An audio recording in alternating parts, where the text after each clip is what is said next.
بسم اللہ الرحمن الرحیم۔ میری دوستوں سے گزارش ہے کہ ویڈیو کو لائک کریں، شیئر کریں اور چینل کو سبسکرائب کر دیں، ساتھ میں بیل آئیکن کا بٹن بھی دبا دیں تاکہ نئے آنے والی ویڈیوز آپ تک پہنچتے رہیں۔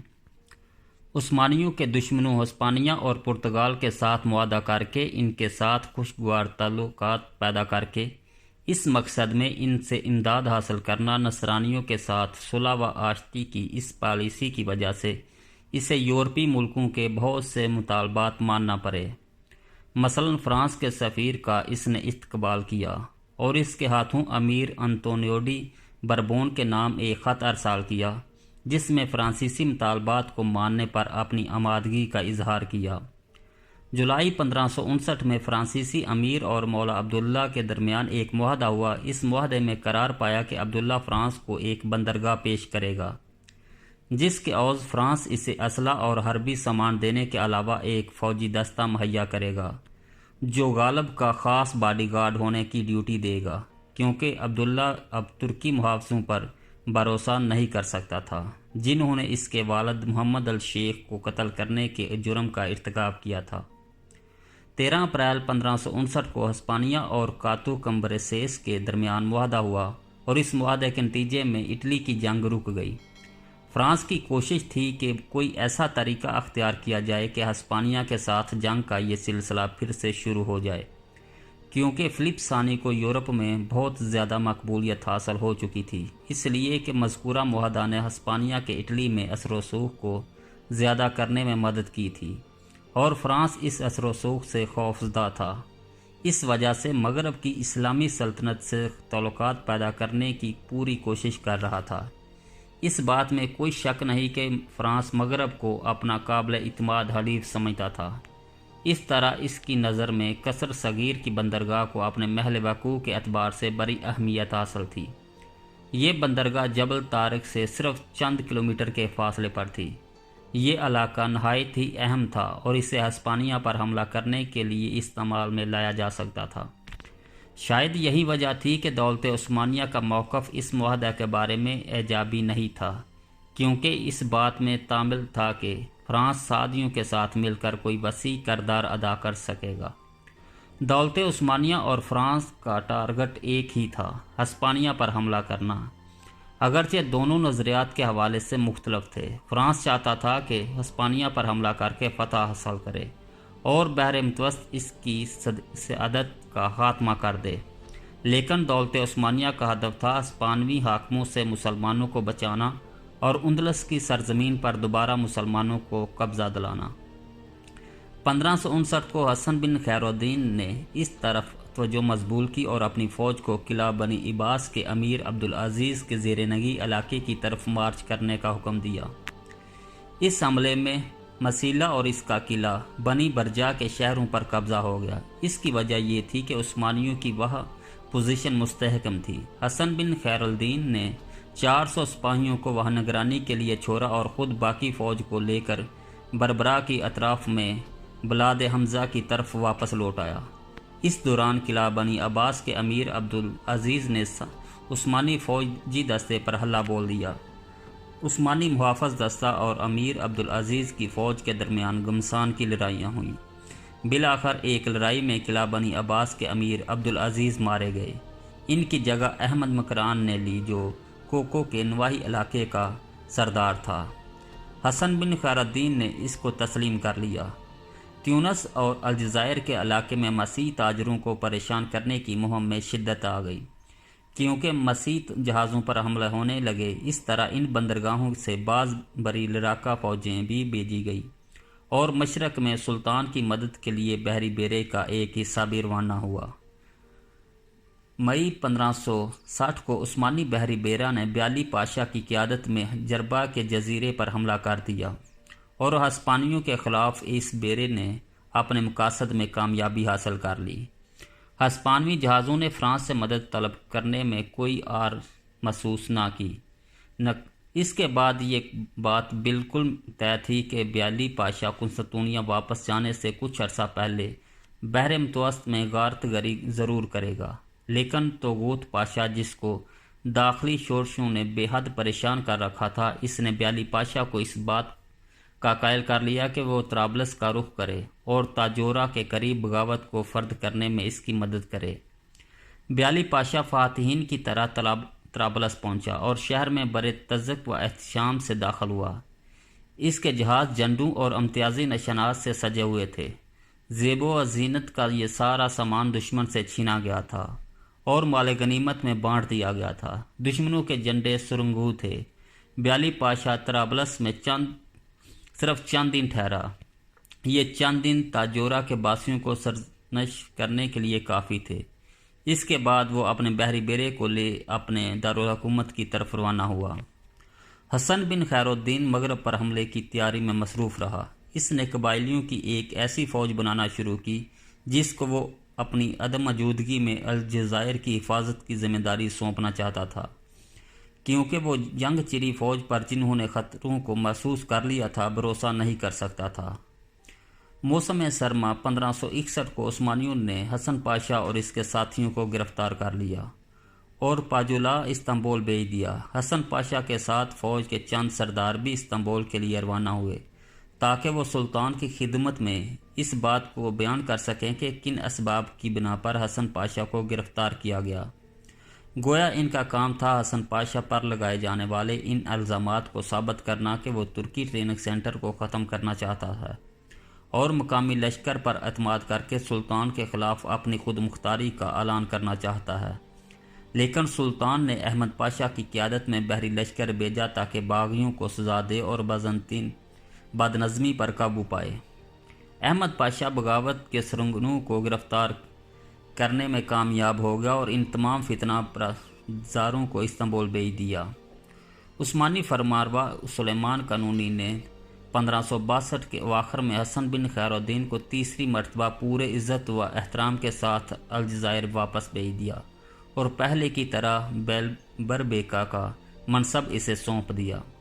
حسن بن خیر الدین استنبول سے واپس الجزائر روانہ ہوا تو اس کے ساتھ 10 جنگی جہاز اور اسلحے سے لیس فوجی قوت بھی تھی۔ استنبول سے الجزائر واپس آ کر 5 ماہ تک حسن بن خیر الدین تیاری کرتا رہا اور وہران اور ایک بڑی بندرگاہ پر حملہ کرنے کے لیے انتظامات مکمل کرنے میں لگا رہا۔ اب الجزائر کے صرف یہی 2 علاقے تھے جو ابھی تک ہسپانیہ کے قبضے میں تھے۔ 1563 میں حسن بن خیر الدین الجزائر سے نکلا اور مغرب کی طرف روانہ ہو گیا۔ اس کے ساتھ ایک لشکر جرار بھی تھا، 15,000 کروں بندوق چلانے والے 1,000 نوجوان گھڑسواروں جو احمد مکرم زوادی کی زیر قیادت تھے، 12,000 جوانوں جو زاودار اور بنی عباس سے تھے پر مشتمل تھا۔ راہ فوج کے کھانے پینے کا سامان اور رستوں اسے عثمانی بحری بیڑا مستگانم میں پہنچا چکا تھا، جسے حسن نے اپنی کارروائیوں کا مرکز قرار دیا تھا۔ 13 اپریل کو حسن بن خیر الدین اپنی پوری قوت کے فوج کے ہمراہ وہران کے شہر کے سامنے فوج کو آگے بڑھ کر شہر کا محاصرہ کرنے کا حکم دے دیا۔ ہسپانوی پہلے سے ہی جنگ کے لیے تیار بیٹھے تھے۔ فوراً قلعہ بند ہو گیا اور مورچوں میں بیٹھ کر اسلامی فوج کے حملوں کا جواب دینے لگے۔ وہران کے حاکم کی درخواست پر ہسپانیہ اور پرتگال کی طرف سے مسلسل امداد پہنچنا شروع ہوگی، جبکہ عثمانی فوجیں 2 مرحلوں کی مسافت پر تھیں اور بیلر خود 6 مراحل کے فاصلے پر تھا۔ حسن بن خیر الدین کو مجبوراً محاصرہ اٹھا کر پیچھے ہٹنا پڑا، کیونکہ مالٹا جو ہسپانویوں اور پرتگالیوں کا مرکز تھا بے تحاشا امداد بھیج رہا تھا۔ ایسے میں شہر کی فتح غیر یقینی تھی اور اس طرح حسن بن خیر الدین اپنے ہدف کو پانے میں ناکام رہا، کیونکہ فلپ ثانی نے ہسپانوی بحریہ کے لیے ایک ایسا پروگرام ترتیب دیا تھا جس کی وہ خواہش رکھتے تھے۔ اٹلی اور قطونیہ میں جہاز سازی کے لیے ایک عمارت تعمیر کی۔ اس طرح ہسپانیہ کو مالی امداد دینے کے لیے پاپایت نے اپنا اثر و رسوخ استعمال کیا۔ قدسالہ کے قانون ساز اداروں کا ایک اجتماع ہوا۔ یہ اجتماع معمول کا اجتماع نہیں تھا۔ اس میں یہ قرارداد منظور ہوئی کہ ہسپانیہ کو مالی امداد دی جائے تاکہ وہ عثمانیوں کے خلاف جنگ میں اس کی مددگار ثابت ہو۔ ان کوششوں کے نتیجے میں ہسپانیہ نے اپنے آپ کو نئے سرے سے منظم کیا اور 1563 میں وہران میں عثمانیوں کو شکست سے دوچار کر دیا۔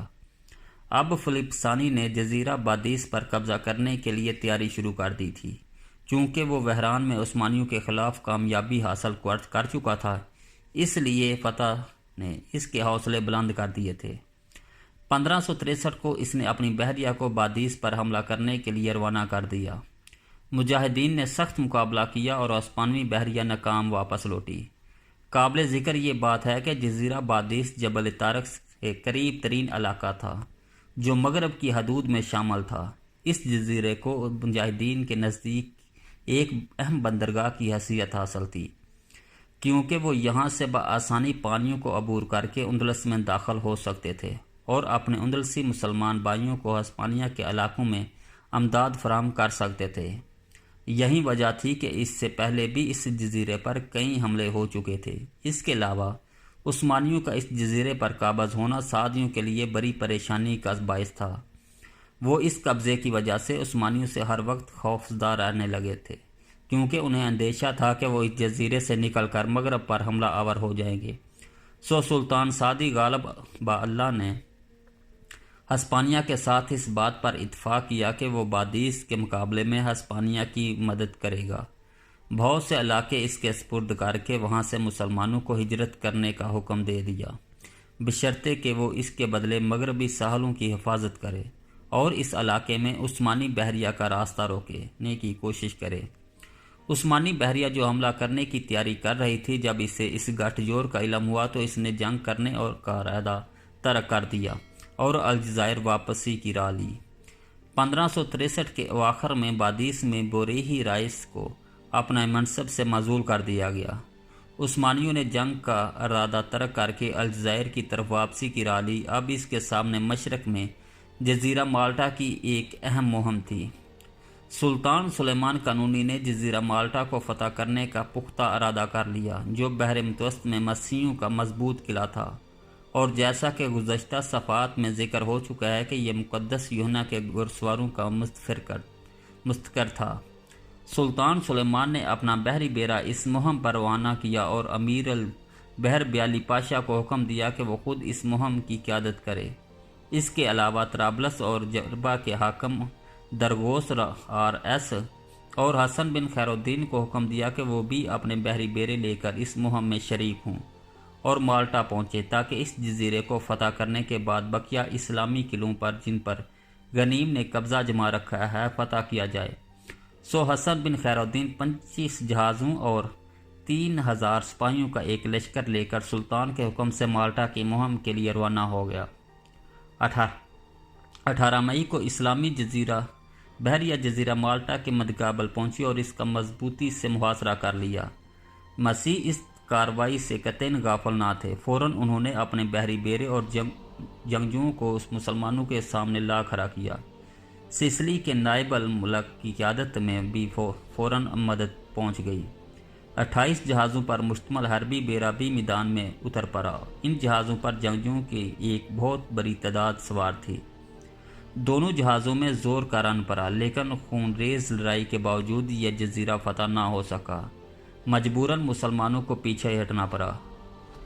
سلطان سلیمان قانونی کے بعد اس کا بیٹا سلطان سلیم خان ثانی تخت نشین ہوا۔ اس نے حسن بن خیر الدین کو ترکی بحریہ کے کمانڈر ان چیف کے منصب پر فائز کر دیا۔ حسن الجزائر سے روانہ ہوا اور 1567 کو استنبول پہنچا۔ اس کی جگہ الجزائر میں محمد بن صالح بیلر بائی کا منصب دیا گیا۔ یہ جنوری 1567 کا واقعہ ہے۔ اس سال طاعون کی وبا پھیل گئی اور قحط سالی کی مصیبت اس کے علاوہ تھی۔ بدقسمتی سے طاعون اور قحط سالی کے علاوہ ایک تیسری مصیبت بھی منہ کھولے مسلمانوں کا انتظار کر رہی تھی۔ عثمانی لشکر میں بغاوت پھوٹ پڑی، لوگ قانون شکنی پر اتر آئے۔ مجبوراً محمد بن صالح کو کافی سارا وقت مصیبت زدہ لوگوں کی دلجوئی اور شورشوں کو فرد کرنے میں صرف ہوا۔ پھر اچانک قسطنطنیہ کا حاکم باغی ہو گیا، جسے تیونس کے حفصیوں کی پشت پناہی حاصل تھی، لیکن محمد بن صالح نے اس سے عمل کو معزول کر کے اس شورش کو دبا دیا اور اس کی جگہ رمضان بن تشولاق کو قسطنطنیہ کا حاکم مقرر کر دیا۔ ستمبر 1567 کو ہسپانیہ نے الجزائر پر حملہ کر دیا، لیکن مسلمانوں نے انہیں الٹے پاؤں بھگا دیا۔ اس کے بعد محمد بن صالح RS کی حکومت کو کچھ زیادہ عرصہ نہیں گزرا تھا کہ اسے مملکت کے کسی دوسرے علاقے کی ولایت پر متعین کر دیا۔ 8 اگست 1568 کو بیلربیک کے منصب پر کلیج علی کا تقرر ہوا۔ کلیج علی تنظیمی امور میں ماہر ہونے کے ساتھ ساتھ شجاعت و بہادری میں کافی شہرت رکھتا تھا۔ کلیج علی نے ایک خطرناک اسکیم کو عملی جامہ پہنانے کے لیے آخر عملی اقدامات کرنے کا فیصلہ کر لیا۔ یہ خطرناک اسکیم تھی ہسپانیہ میں اسلامی عملداری کا اعادہ اور شمالی افریقہ کو صلیبی اثر و رسوخ سے آزاد کرانا۔ سب سے پہلا کام اس نے یہ کیا کہ ایک نہایت ہی طاقتور بحری بیڑا تیار کیا جو دوسرے ملکوں کے بحری بیڑوں سے کہیں فائق تھا۔ اس وجہ سے وہ یورپیوں کے لیے خوف اور پریشانی کا منیج و مصدر بن گیا۔ اس کے علاوہ اس نے مرکز الکالا سے موتی نکالنے کی صنعت میں فرانس کی اجارہ داری ختم کر دی، کیونکہ وہ گزشتہ 3 سال سے ٹیکس دینے میں ٹال مٹول کر رہا تھا، اور جن علاقوں میں اس کے لوگ رہ رہے تھے انہوں نے وہاں اپنی چودراہٹ قائم کر لی تھی۔